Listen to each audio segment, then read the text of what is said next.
নমস্কার বন্ধুরা, আবারও একটা নতুন রেসিপিতে আপনাদের সবাইকে স্বাগত জানাই। আজকে বানাবো বন্ধুরা জামাই আদুরি পিঠা। তো পিঠা আমরা অনেকেই অনেকভাবে করি, আর আমার চ্যানেলে অনেক পোয়া পিঠা, সুজি দিয়ে ময়দা দিয়ে পোয়া পিঠা, গুড়ি দিয়ে পোয়া পিঠা, অনেক পিঠা রেসিপি আছে, আপনারা অবশ্যই দেখতে পারেন। আর আজকে যে পিঠাটা তৈরি করব সেটা কিন্তু একদম খুব সুন্দর ইউনিক একটা পিঠা। আর এই পিঠাতে আমার কিন্তু লাগবে ডিম। আর যতটা সম্ভব আপনারা যদি বেশি করতে চান তাহলে কিন্তু ডিমের পরিমাণ বেশি দিতে হবে। আর আমি এখানে অল্প পরিমাণে পিঠা তৈরি করব, তার জন্য একটা ডিম নিলাম। একটা ডিমের সঙ্গে 1 কাপ চিনি দিলাম। এবার চিনিটা ডিমের সঙ্গে ভালো করে গুলে নেব। যদি বন্ধুরা আমার চ্যানেলে কেউ নতুন বন্ধু হয়ে থাকেন, চ্যানেলটিকে এখনও পর্যন্ত সাবস্ক্রাইব করেননি, প্লিজ সাবস্ক্রাইব করবেন। আর এখানে দেখুন চিনিটা ভালো করে একদম গুলে নিয়েছি ডিমের সঙ্গে।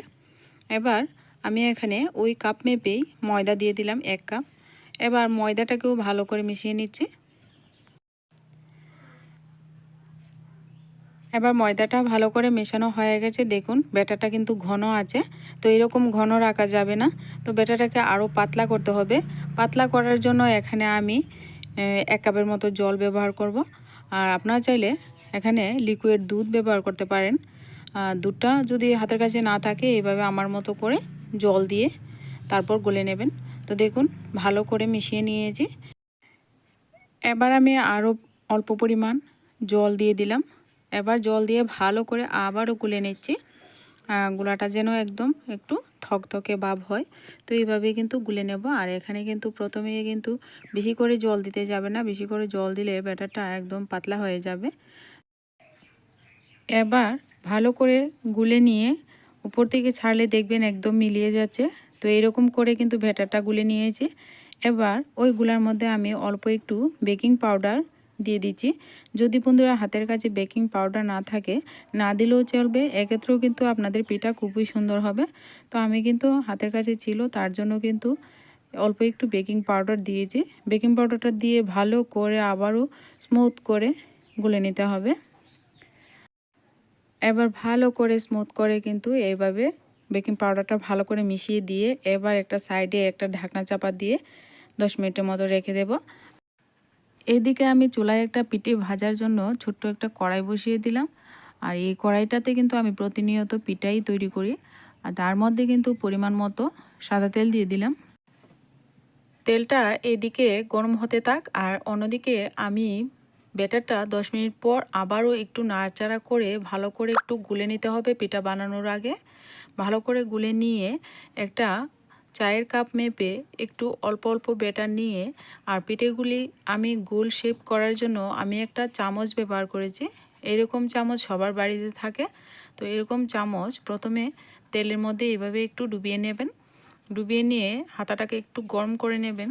গরম করে নিয়ে অল্প অল্প ব্যাটার ওই হাতাতে দিয়ে তারপর কিন্তু আমি খুব সুন্দর সহজভাবে কিন্তু আপনাদেরকে পিঠা তৈরি করে দেখাবো।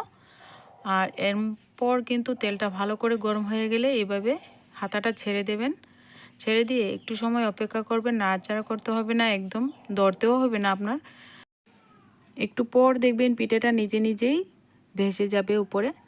আর একটু নাড়া দিয়ে তারপর চামচ থেকে ছাড়িয়ে নেব। দেখুন কত সুন্দর করে পিঠেটা উপরে উঠেছে। আর পিঠেগুলি খুব সুন্দর কিন্তু ফুলকো ফুলকো, একদম সফট পিঠে আপনার তৈরি করতে পারবেন।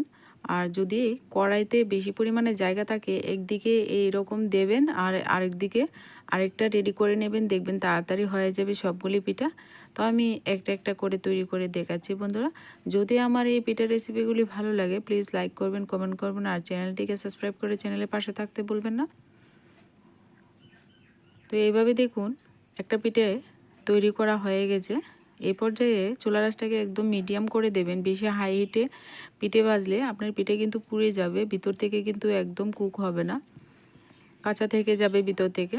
তো পিঠেটা দেখো কত সুন্দর হয়েছে, চারিদিকে একদম গোল পিঠা তৈরি হয়েছে।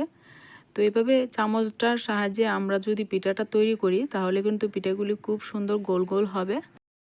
আপনাদের বোঝার সুবিধার্থে আমি কিন্তু আরেকটা পিঠা তৈরি করে দেখাচ্ছি বন্ধুরা। আশা করছি আপনাদের বুঝতে কোনো রকম অসুবিধা হচ্ছে না।